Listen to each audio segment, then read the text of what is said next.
y también procedo a compartir pantalla para continuar con nuestra presentación. Por favor, jóvenes, me indican si pueden observar la presentación para dar inicio. Sí se ve, profe. Sí se ve, profe. Gracias, chicos. Entonces, Sí, profe. iniciamos. Ok, jóvenes, la vez pasada habíamos platicado acerca de los modos de producción que a gran escala o de manera general eran 4: el modo esclavista, el modo feudalista, el modo capitalista y el modo comunista. Entonces, en esta ocasión vamos a abordar ahora los tipos de producción, cómo han ido evolucionando, el cual en primera instancia es este que están observando ahorita, que es la producción artesanal. Antes que nada, lo que es producción artesanal. Ok, José Armando Narváez, si estás desde un celular, dale en la parte donde dice conectar audio y permítele a tu celular que se active el micrófono. Al darle esa opción, pues obviamente ya vas a empezar a escuchar. Ok. Posiblemente a lo mejor sea la conexión igual, jóvenes, verifiquen su conexión. Chicos, los de los demás, ¿pueden escucharme bien a la hora de explicar el tema? Sí se escucha. Sí, profe. Profe, sí se escucha. Sí, profe. Ok, gracias. Probablemente sea la conexión de los jóvenes. Entonces, de todas maneras, la clase está siendo grabada y puede ser consultada con posterioridad.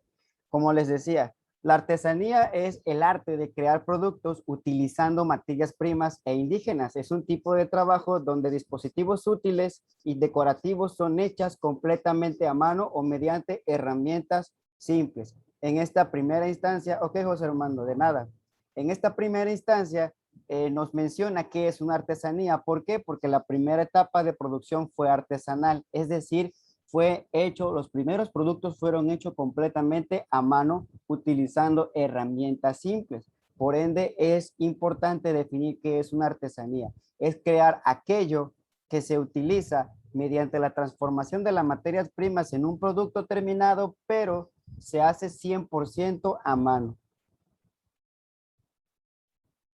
Ok, generalmente el término se aplica a los medios tradicionales de hacer productos. Tales artículos a menudo tienen un significado cultural o religioso.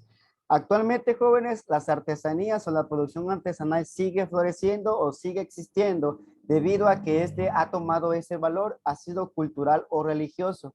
Y por ende, en algunas ocasiones puede ser que los costos de esto o los precios de esto sean un poco elevados, pero eso no quiere decir que pues que se den muy caros porque así quieran las personas venderlo, sino porque como es un producto 100% a mano, a la interacción es directa y prácticamente ninguna máquina, no hay ningún tipo de transformación secundaria, por eso el costo. Y en esas ocasiones ya ahí les vamos a dar un valor ya cultural o religioso y por ende pues es obvio que el precio es un poco elevado, pero obviamente el significado es mayor que el precio, ¿no? Entonces, esto se aplica ahorita actualmente a las cuestiones tradicionalistas.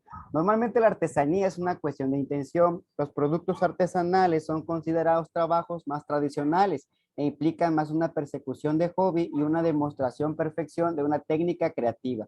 Es decir, actualmente siguen existiendo como tal, como una especie ya de cultura. O si, por ejemplo, visitamos pueblos mágicos o visitamos estados donde vayamos obviamente a vacacionar, nos daremos cuenta que en ocasiones la mayoría de personas, y me cuento como parte de ellas, irnos a la parte donde hay una persona vendiendo artesanías, porque es como que la identidad que tiene el lugar a donde visitas. Entonces, por ende, son cosas 100% hechas a mano, 100% con un valor cultural muy grande. Entonces, son considerados a veces un hobby para el que los hace, pero en ocasiones para las personas dedicadas a esto, pues esta es su entrada o su forma de trabajar. Ejemplos, en Gran Bretaña, a finales del siglo XIX, el movimiento Arts and Crafts no era una cuestión de ocio, sino de crear útiles, así como trabajo creativo para las personas, utilizando materiales naturales y técnicas tradicionales. Es decir, en ese siglo, este movimiento creaba cosas 100% derivados de la naturaleza y hacía que obviamente sus raíces no se perdieran y de alguna manera utilizar lo que tenemos en el medio, ¿sí? Si regresamos un poco a la historia, cómo fue evolucionando esta, nos podemos poner a pensar cómo las herramientas fueron evolucionando, cómo un trozo de madera o una piedra se fue transformando y se fue creando lo que son ahorita ya las herramientas que se utilizan para poder llevar a cabo un trabajo, cómo se fue transformando lo artesanal a lo más elaborado. Los países nórdicos es una asignatura obligatoria, la parte de la artesanía, donde los estudiantes aprenden cómo trabajar principalmente el metal, textiles y madera. Esto no es para el uso profesional, pero con fines de desarrollar habilidades prácticas y generales. Es decir, allá en los países de nórdicos, como es Noruega, Suecia, toda esa parte norte de Europa, esto lo utilizan como algo obligatorio, ¿sí? Porque aprendes a llevar a cabo algún tipo de transformación a través de las manos o utilizando el medio para poder crear tu propia artesanía. Y eso también sirve para no olvidar tus raíces culturales. Ahora bien, ¿qué es una producción artesanal? Dice que tiene como finalidad la creación de un objeto producido de forma manual con o sin ayuda de herramientas y máquinas. Como les decía, hay un contacto directo del ser humano con la materia prima, ¿sí? Entonces es algo genial o es algo muy maravilloso ver a personas que con sus propias manos puedan crear cosas tan interesantes, que a veces en ocasiones decimos, si tengo yo la misma capacidad de ellos, ¿cómo es que tienen tanto conocimiento? Entonces ya depende de la creatividad y eso ya se viene depositando ese conocimiento de generación en generación. Entonces es importante siempre tomar en cuenta esta parte, que siempre va a seguir existiendo, pero por ende ahí tiene tus ventajas y desventajas. Imagínense, yo requiero la cantidad de 1000 unidades de ese producto que pueden ver en la imagen. Imagínense, 1000 unidades. Si yo nada más cuento con 3 personas al hacerlo, y necesito 1000 y lo requiero en un plazo de 5 días, imagínense las personas cómo van a estar trabajando para poder cumplir con esa demanda. Ahí es donde entra ya la parte de la evolución de la producción artesanal. Si puedo solventar la demanda o por ende, si conozco a más personas que en este caso hagan este tipo de trabajos también, pues pedirle ayuda, unirnos como equipo, como un solo pueblo, en este caso identificándonos con el pueblo y cumplir con esa demanda. Entonces, ahí es donde va evolucionando la parte de la producción, todo porque las demandas empezaron a crecer. En este modo de trabajo, la técnica juega un papel fundamental, la cual alude a aquellas actividades relacionadas con el trabajo artesanal, y mientras que la tecnología se reserva para aquellas técnicas que hacen uso del conocimiento científico. En esta parte, la tecnología obviamente se pega más a la parte de otro tipo de producción evolutivo. En este caso, la única tecnología por la cual contaban o cuentan los artesanos es el conocimiento y sus propias manos. Y en este caso puede ser algún tipo de utensilio o herramienta creada por ellos mismos, ¿sí? Nada más dése una idea de a la hora de si han podido ver cómo hacen una hamaca, prácticamente las hamacas son hechas a mano. Entonces ahí pueden observar que las herramientas son tradicionales, e incluso hasta la propia mano o incluso un trozo de madera puede servir a la hora de ir tejiendo o con agujas. A veces las mismas agujas que se usan para costurar zapatos son utilizadas para poder llevar a cabo esta práctica. Entonces, aquí depende de 2 factores muy importantes de la persona: conocimiento y creatividad. ¿Qué tan creativo eres? Puedes producir tus propias herramientas para llevar a cabo este proceso de producción. ¿Cuáles son sus características? Fabricación manual domiciliaria para consumo de la familia o la venta de un bien restringido, lo que les decía. Regularmente esto pasa de generación en generación en la familia y es manual y por ende siempre no hay una organización como tal, siempre es en su casa, trabajan desde su casa. El artesano elabora los productos con sus manos en su totalidad, seleccionando personalmente la materia prima, dándole su propio estilo o su personalidad. En ocasiones hay ya reconocimiento por parte de los clientes y ya podemos ver que de un producto a otro hay diferencias y podemos identificar incluso que ese producto que adquirimos o el producto que tiene otra persona pertenece a la persona que se le compró o al que siempre frecuentamos, porque siempre tiene su propio estilo, su propia manera de llevar a cabo las cosas. El artesano, en este caso, requiere de una fuerza laboral altamente especializado en el diseño de las operaciones de manufactura.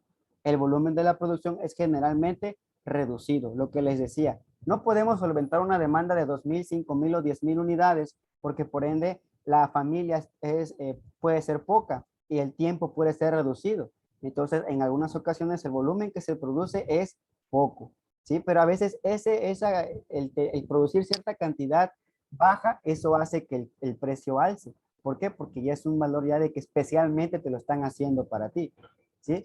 Hablando un poco de producción ya en gran escala, en lo que es, por ejemplo, la empresa Rolls-Royce, la empresa Lamborghini, son empresas de automóviles que hacen, valga la redundancia, automóviles bajo pedido y obviamente a veces se apegan a lo más cercano artesanalmente hablando. Llámese artesanal a la hora de ensamblar el producto. Investiguen esa parte y se van a dar cuenta que esos dos tipos de vehículos son ensamblados con manos de las personas. Y obviamente, comparándolos con otras marcas de automóviles, la mayoría de las plantas de ensamble son hechas por robots. En este caso, estas empresas hacen que la persona lo haga. ¿Por qué? Porque el contacto directo con el vehículo hace pensar al cliente que es un producto de calidad o es un producto bien hecho. Ya esa es percepción del cliente, porque realmente un producto ensamblado tanto por un ser humano como por un brazo robótico, pues si tiene los estándares establecidos de calidad, va a cumplir con la satisfacción o con la necesidad del cliente. La producción en masa, jóvenes, de ahí de lo artesanal evolucionó a la producción en masa. Es un proceso revolucionario en la producción industrial cuya base es la cadena de montaje o línea de ensamblado o línea de producción. Floreció en 1901 con el Taylorismo. Rayson Olds fue primero en ponerla en práctica. Nace la primera producción en masa. ¿Qué es producción en masa? No es simplemente más que una línea de producción y que cada persona dentro de esa línea haga un trabajo especializado o una función especial y vaya colocando una parte de cada cosa, de modo que al final el producto salga elaborado o ensamblado. Imagínense una línea de producción y esa línea están personas trabajando en su estación de trabajo y están colocando una parte y de modo que cada parte o que cada fase por la cual va pasando ese producto va agarrando forma ese vehículo al final. Entonces, eso es producción en masa. Producir, hacer lo mismo y producir en grandes cantidades. En 1908, Henry Ford desarrolló una cadena de montaje con una capacidad superior, lo que le llamó el Forte o la Forte. Forte fue un vehículo muy atractivo y muy revolucionario en ese tiempo. Y esta persona, Henry Ford, empezó a producir en grandes cantidades. Por ende, a la gente ver que era un vehículo barato en ese tiempo y que podía estar al alcance de cualquier persona, la demanda creció y al crecer la demanda, él tenía una cantidad limitada de trabajadores y empezó a contratar más gente para poder solventar esas demandas. Y es ahí donde se relaciona con cómo fue evolucionando la producción, cómo fue produciéndose en grandes cantidades. A finales del siglo XX, la organización industrial llamada Toyotismo, la empresa Toyota creó su propio sistema Toyota. Si ustedes tienen alguna vez la oportunidad de leer esa parte de lo que es el sistema Toyota, se van a dar cuenta que ellos aplican muchísima filosofía japonesa, porque por ende Toyota se encuentra en Japón. Entonces, aplican filosofías japonesas, lo que es Lean Manufacturing, eliminan muchos desperdicios e incluso cada vehículo que crean está tan apegado al estándar de calidad que no hay imperfección. Entonces, si alguna vez tienen la oportunidad de visitar la biblioteca y en el tecnológico, esos libros se encuentran ahí, jóvenes, pueden consultarlos, incluso llevárselos a su domicilio y léanlo, jóvenes, porque créanme que como van a ser ingenieros industriales, el ejemplo más claro de ingeniería industrial y de estos temas es la empresa Toyota. Así que si tienen esa oportunidad, aprovechenlo. Si no, chequenlo electrónicamente por Google o váyanse a YouTube, véanse un video y van a ver grandes cantidades referente a estos temas. Siguiendo con el tema, las características de la producción en masa, nos dice que siempre hay una mano de obra, organización, herramientas y productos. Es decir, mano de obra, las personas que hacen el ensamblado. Organización, la empresa que representa a estas personas. Las herramientas, todo lo que se utilice para ensamblar el producto. Llámese en este ejemplo el vehículo. Y producto obviamente viene siendo el resultante de esa línea de producción en masa. Ahora bien, este sistema inició principalmente cuando Henry Ford comenzó a producir automóviles a gran escala, lo que le estaba mencionando. con un estándar para sus medidas, lo cual permitió que los costos del producto se redujeran y se incrementara la producción, ¿sí? Anteriormente a Henry Ford, las empresas de autos, que eran muy pocas, producían estos autos de manera artesanal, como les venía diciendo, pero había cierta diferencia entre un vehículo con otro, porque las herramientas, los equipos, incluso tornillos, todo lo que se utilice para construir el vehículo no tenía el estándar de tamaño requerido. Entonces Henry Ford empieza a implementar esa parte de que había que estandarizar medidas. Si yo tengo un tornillo de 1 pulgada, pues por ende todos los tornillos tienen que tener en la misma medida. No podemos tener esa exactitud, pero empiezan a surgir los temas de tolerancias. ¿Qué es una tolerancia? Es un margen de error que tenemos más o menos con respecto a una medida. Si yo tengo que un tornillo va a medir 1 pulgada, debo tener una tolerancia de más o menos alrededor de 5 micrómetros, ¿sí? Es decir, más pequeño que el milímetro. No lo podemos ver con el ojo humano, pero si lo observamos a gran escala con un microscopio, nos podemos dar cuenta de que la medida fluctúa entre un tornillo a otro, pero es tan mínimo el estándar o la tolerancia que a simple vista podemos decir, ah, este tornillo es de 1 pulgada, también este es de 1 pulgada. Entonces, ahí es donde empieza a surgir la parte de estandarizar medidas. Y por ende, eso hace que los productos, sus costos se reduzcan e incrementan la producción. Ventajas: identifican problemas y oportunidades de reducción de costo, lo que les mencionaba. Desventaja: aún con esta correcta asignación de gastos indirectos de fabricación, hay costos directos. Es decir, todavía no había un control máximo de todo esto y habían momentos o había situaciones incontrolables que podían hacer que el costo aumentara, pero eran aisladas, eran como una especie de islas, aparecían muy aisladamente en determinados lotes de producción o en determinadas producciones. Ventajas: es un costeo que permite observar la realidad claramente. Y desventaja: a pesar de ser el costeo más preciso, nunca se logrará obtener el costo exacto. Es decir, había reducciones, pero no había un costo real de cuánto me iba a costar un vehículo y fluctuaba con el otro, porque aún el estándar de tolerancia se estaba empezando a implementar. Digamos que Henry Ford puso la primera piedra con el estándar de medidas.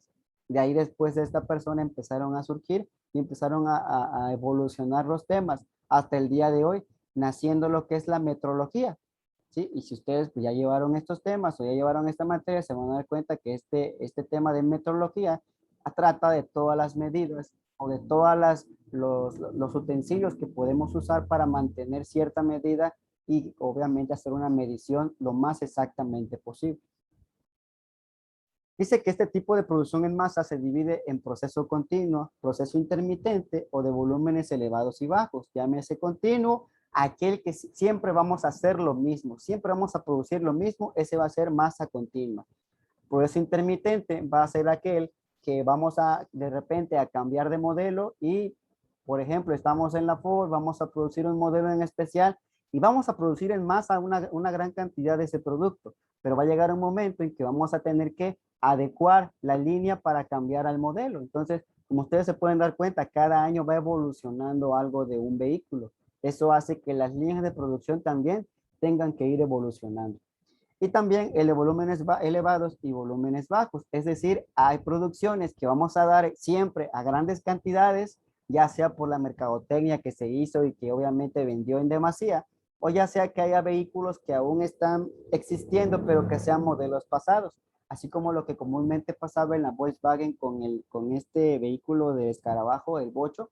Este vehículo lo que hacía es que obviamente existió por mucho tiempo y llegó un momento en que ya la producción fue cercana a tender a cero. Entonces, al ya no vender estos productos, dijeron, hasta aquí la dejamos, vamos a vender los que ya producimos y vamos a dar por terminado este modelo que los caracterizó por tanto tiempo. ¿Qué pasó? Evolucionó este vehículo a una nueva generación, pero por ende, pues no genera el mismo impacto y ahí sigue subsistiendo, pero pues para los clasistas, para los que estamos, digamos que aficionados a los vehículos clásicos, pues sabemos que no es lo mismo, ¿no? Entonces, ahí está el ejemplo de cada uno de la subdivisión del proceso de producción continua, en masa, perdón.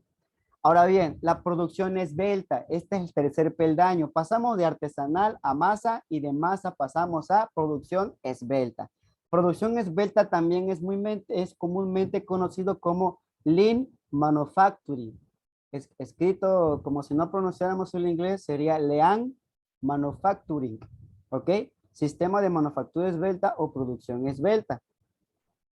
¿Qué es? Es una filosofía de gestión enfocada a la reproducción de los 7 desperdicios. Ojo, este sistema se enfoca en 7 desperdicios. ¿Cuáles son esos 7 desperdicios? Vitales para que ustedes lo aprendan. Defectos, espera, movimientos, inventarios, transportación, retrabajo y mano de obra. Esos son los 7 desperdicios que ataca este sistema de producción. O su misión es eliminarlos o en su caso, minimizarlos. El sistema de manufactura esbelta se ha definido como una filosofía de excelencia de manufactura. Es lo máximo que pueda llegar a tener una empresa o una organización basada en la eliminación planeada de todo tipo de desperdicios. ¿Cuáles son estos desperdicios? Ya los dijimos, son 7. Mejora continua, Kaizen, aplican el Kaizen. Siempre hay que estar mejorando. Detecto un problema, lo diagnostico, lo sigo e incluso le doy la solución. Y una vez que ya le doy la solución, no termina, jóvenes. Hay que supervisar que esa solución sea implementada y que en el transcurso del tiempo no se vuelva a transformar en un problema. Por lo tanto, la mejora continua siempre existe y como su nombre lo indica, es continua, nunca va a terminar y siempre va a ser un ciclo. La mejora consiste en productividad y calidad, ¿sí? Y valga la redundancia, ustedes tienen ese gran punto a su favor, van a ser ingenieros industriales con la especialidad en calidad y productividad. Por lo tanto, ustedes mismos deben de aplicarse a sí mismos el Kaizen, mejora continua. Estén mejorándose continuamente, nunca vean una meta y ya digan hasta aquí llegué, no. De otra meta viene otra y de otra viene otra, jóvenes. Y así cumplir con cada una de sus metas y estar mejorando continuamente. ¿Cuál es el objetivo? Dice que es implantar una filosofía de mejora continua que le permita a las compañías reducir sus costos, mejorar los procesos y eliminar los desperdicios para aumentar la satisfacción de los clientes y mantener el margen de utilidad. Vuelvo a repetir, esto es importantísimo. ¿Cuál es el objetivo? Reducir costos, mejorar los procesos, eliminar desperdicios, aumentar la satisfacción y mantener el margen de utilidad. Por ende, si yo mantengo el margen de utilidad, pues voy a poder solventar a mis trabajadores, voy a tenerlos contentos, van a estar felices y trabajadores felices es igual a productividad. Y esa productividad se va a ver reflejada en la satisfacción del cliente. Dice también que esto genera 5 puntos. El sistema de manufactura esbelta reduce la cadena de desperdicios, reduce el inventario y el espacio en el piso de producción, crea sistemas de producción, crea sistemas de entrega de materiales y mejora las distribuciones de planta para aumentar la flexibilidad. 5 aspectos muy importantes que tiene como misión el sistema de manufactura esbelta. Reducir desperdicios, inventarios, espacios, crear sistemas de producción robustos, crear sistemas de entrega y mejorar las distribuciones de la planta. Es la excelencia, jóvenes, este sistema. Vuelvo aquí a repetir con esta presentación. ¿Cuáles son los 7 desperdicios? Aquí está. Sobreproducción. Nunca hay que producir de más de lo que nos pide el cliente. Producir nada más. No hay que sobreproducir. Tiempo de espera. Nunca debe de hacer esperar una fase a la otra. El tiempo óptimo se debe de aplicar. Demasiado tiempo de espera es igual a cuellos de botella. Transporte. El transporte debe de ser lo más óptimo, eficiente y eficaz disponible. Es decir, que si voy a entregar un producto a tal lado, es realmente hacia donde voy, ¿sí? Y obviamente todos los insumos que utilice para el transporte sean equilibrados, ¿sí? Exceso de procesado. Una pieza no puede reprocesarse. Si yo estoy haciendo un refresco y resulta que la etiqueta la pegué mal o no salió bien colocado el nombre de mi producto, no voy a regresarme y a reetiquetear ese refresco, jóvenes, porque eso es reproceso, es retrabajar. Y el retrabajo se traduce como un costo que no estaba contemplado. Y eso, si se acumula, se vuelve ya una parte de margen de utilidad reducido, se empieza a reducir. El inventario, aquí nos indica que siempre hay que tener lo necesario en inventario, ni más ni menos, lo necesario. Cuando la curva del inventario tienda a cero, nosotros llega a un punto en que tenemos que reordenar a los proveedores para que este inventario sea abastecido de nuevo, ¿sale? El movimiento, lo que ustedes aprendieron en el estudio del trabajo, los movimientos y los tiempos deben de ser exactos, no debo de hacer más movimiento del que no debo, lo que decía, reducir los espacios de los trabajadores, no quiere decir que si yo tenía una oficina ahora voy a estar en una oficina más chica, no, significa de que si yo estaba sentado trabajando, haciendo una parte de un proceso, no voy a tener la herramienta al otro lado del lugar donde me encuentre. Por ende, voy a tener cerca de mis manos las herramientas vitales. Un poco más lejos, las importantes. Y un poquito más lejos, las triviales. ¿Sí? Primero son vitales, segundo peldaño importantes y tercer peldaño triviales. ¿Sí? Así debe de ordenarse un estudio o una estación de trabajo, de modo que los tiempos y los movimientos se reduzcan. Defectos, jóvenes, no debe de haber defectos, porque un producto con defecto es un producto que no tiene calidad. Recuerden, no existe la calidad buena, ni la calidad mala, ni la calidad regular. Simplemente, si un producto no tiene calidad, pues por ende es un producto, no nada más. En cambio, si un producto tiene calidad, pues obviamente es un producto de calidad. No hay calidad buena ni calidad mala. Si un producto cumple con lo que tú pides, es un producto de calidad, jóvenes. Entonces, estos son los 7 desperdicios en los cuales se enfoca el sistema de producción esbelta. ¿Cuáles son sus pensamientos? ¿Qué piensa o qué persigue este sistema? Persigue primero definir el valor desde el punto de vista del cliente, ¿sí? Siempre vamos a ver el producto desde su punto de vista, porque entre más clientes satisfechos, mayor va a surgir o mayor cantidad de esto vamos a tener y por lo tanto vamos a vender más. Identificar tu corriente de valor, es decir, vamos a eliminar todos los desperdicios que se encuentren en todas las etapas del proceso que no le estén agregando valor a nuestro producto y vamos a eliminarlos. En primera instancia no vamos a poder eliminarlos. ¿Qué vamos a hacer entonces? Vamos a minimizarlos. Cuando esta minimización tienda a cero es cuando ya va a tenderse a eliminar. Vamos a crear un flujo, es decir, que todo proceso debe de fluir suave y directamente de un paso a otro, de modo que cada paso le agregue un valor, ¿sí? Desde la materia prima hasta el consumidor. Es decir, la materia prima entra en mi línea de producción y en toda la línea se va transformando y llega hasta el otro punto como producto terminado. En esa etapa de esa línea de producción va a pasar de la fase A a la B, de la B a la C, de las D a la E y así. Que cada etapa en la cual el producto vaya pasando, se le vaya colocando un valor directamente influido, que no se le agregue más y que no se le quite más, que se le agregue lo que se necesite y se requiera. Punto 4, producir el jale del cliente. ¿Qué es el jale del cliente? Es que nosotros trabajemos bajo las órdenes del cliente y no basarnos en pronósticos. Esto es algo que tiene muy importante la filosofía. Vamos a trabajar siempre bajo las órdenes o demanda de los clientes. No vamos a trabajar a ciegas con pronósticos que pues tienen un margen de error.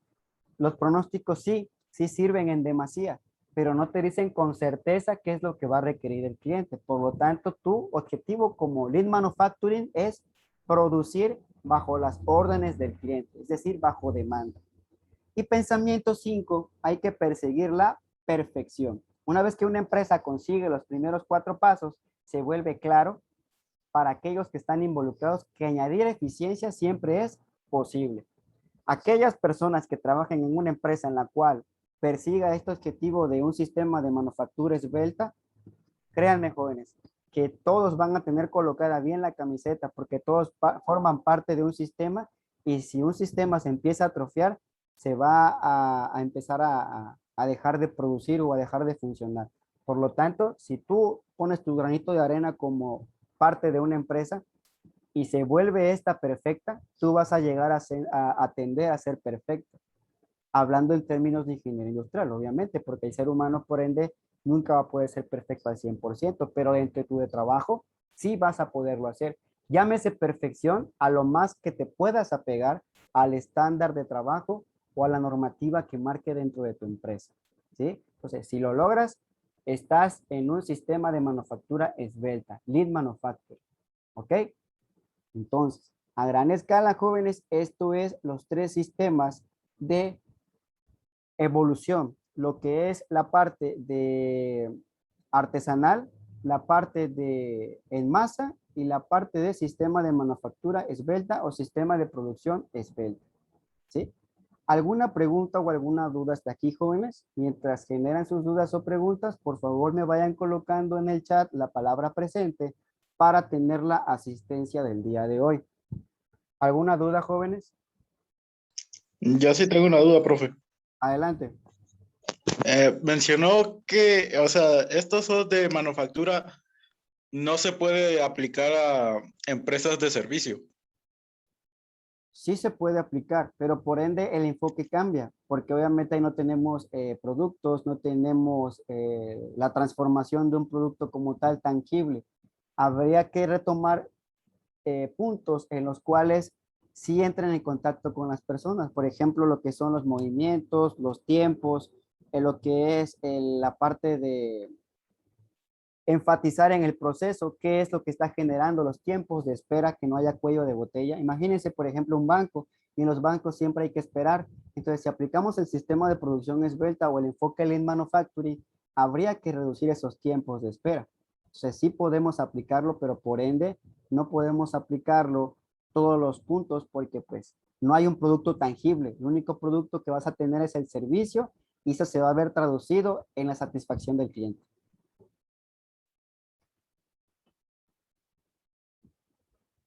¿Alguna otra pregunta? Entonces sería más factible aplicarlo para un producto.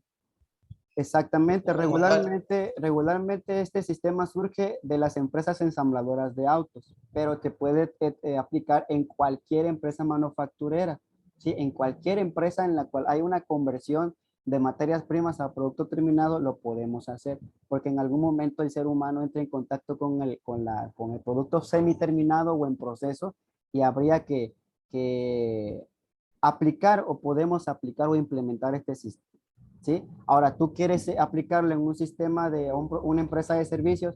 Sí, lo puedes hacer, pero tienes que adaptar o darle, digamos que la vuelta a ciertos puntos de modo que puedas tender a la perfección.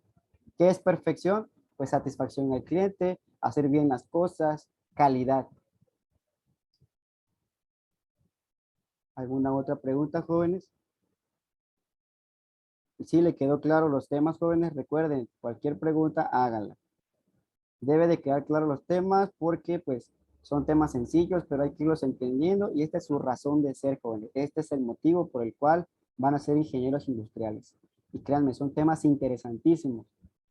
Poco a poco van a ir aprendiendo filosofías japonesas, lo que es Pukayoke, Hidoka, Kaizen, ya vimos algo de Kaizen, algo sobre Lean Manufacturing, lo que es las 5S o en ese caso las 9S, que algunos dicen que ya evolucionó, ya son más S, pero en ese aspecto las S simbolizan un estándar o ir haciendo que la parte donde se brinda el servicio o el producto tienda a ser un lugar de calidad. Y entre más filosofías aparezcan, pues mucho mejor, hay que estar a la vanguardia en este aspecto. Mientras surge una duda, jóvenes, algunos están formulando alguna pregunta, les voy a solicitar que por favor enciendan sus cámaras para tomar la evidencia del día de hoy. Profe, ¿sí escuchó lo de lo que una marca extranjera había tomado lo de, ¿cómo se dice? Prendas de los indígenas. ¿Sí logró escuchar eso? Bueno, no sé qué tanto tiempo tenga esa noticia, pero por un Sí. tiempo supe que siempre ha pasado eso. Siempre las empresas extranjeras se quieren robar lo nacional. En este caso, la mezclilla que todos usamos comúnmente, por ejemplo, como la marca conocida como Levi's. Esa, si ustedes investigan, la materia prima de esa mezclilla es mexicana y más específicamente se da en las partes del sureste o las partes del centro del país. Entonces, ¿cómo es que una empresa extranjera puede vender algo que es de aquí de México? O algo Sería, más. sería lo mismo porque, como usted dijo ahorita, que es demanda por decir, para ese servicio de que requiere las personas, y es en lo que nos vamos a basar, ¿no? Así Y es. como la gente extranjera, por decirlo así, le llama la atención la ropa de los indígenas, por eso esa marca sacó Así es, esa jóvenes. manera. Hay veces que no valoramos lo nacional, pero si vemos que una empresa extranjera lo vende, ahí sí todos queremos comprarla. Entonces, ese es el peor error que podemos tener. Y por ahí alguien nos decía o me decía a mí cuando fui estudiante, eso es ser malinchista. ¿Qué significa ser malinchista? Comprar algo fuera del país cuando aquí lo tienes a la mano, jóvenes. Entonces, en ocasiones, como les decía, hay productos que se venden y por el simple hecho de tener la etiqueta o que diga un algo tan alguna marca conocida actualmente, lo compramos. Pero si compramos algo que nos los dan, si no tiene etiqueta y no tiene bolsa, ahí sí no lo valoramos. Algo tan sencillo. Podemos comprar frijoles en el mercado a las personas que lo venden y es directamente cortado, directamente de como sembrado. Y a veces no lo compramos ahí, sino nos vamos a empresas de autoservicio y compramos una que venga en bolsita y tenga la marca por ahí. Entonces, eso le da otro valor y otra forma. Todo depende de la manera en cómo lo vea. Cada quien puede comprar en donde guste, pero siempre es recomendable nutrir la economía nacional, porque no yéndonos tan corto. Si compran en empresas como Waldo, Walmart, lo que es Soriana, todas esas pertenecen a una industria o alguna franquicia internacional y el dinero no se queda aquí, se va. Ahora compran en el mercado, compran en lugares, en fruterías, en lugares así, el dinero se va a quedar aquí y eso va a volver a regresar en algún momento. Y pues ese es el enfoque que hay que pensar ya como ingenieros de manera sistémica, ya no como estudiantes. Ustedes ya son ingenieros, entonces piensen como tal. Voy a proceder a tomar la fotografía, jóvenes. Por favor, miren a la cámara. Voy a contar hasta 3 y decimos Parangaricutirimícuaro. 1, 2, 3. Ok, jóvenes, vamos con una segunda fotografía. Por si no salió alguno por ahí, vamos a mirar a la cámara. Contamos hasta 3. 1, 2, 3. Muy bien, jóvenes. Si no tienen alguna otra duda, me despido. Que tengan un excelente día. Cuídense mucho y estamos pendientes. Estén pendientes del grupo. Profe, yo tengo una duda. Se me está acabando el tiempo, Diana. Si gustas, me la haces saber en el grupo. ¿Sale? Ahí te contesto con Sí, está mucho bien. gusto. Sale. Ok, gracias. Cuídense. Que tengan una bonita tarde. Sí, profe, igualmente, cuídese. Gracias, gracias.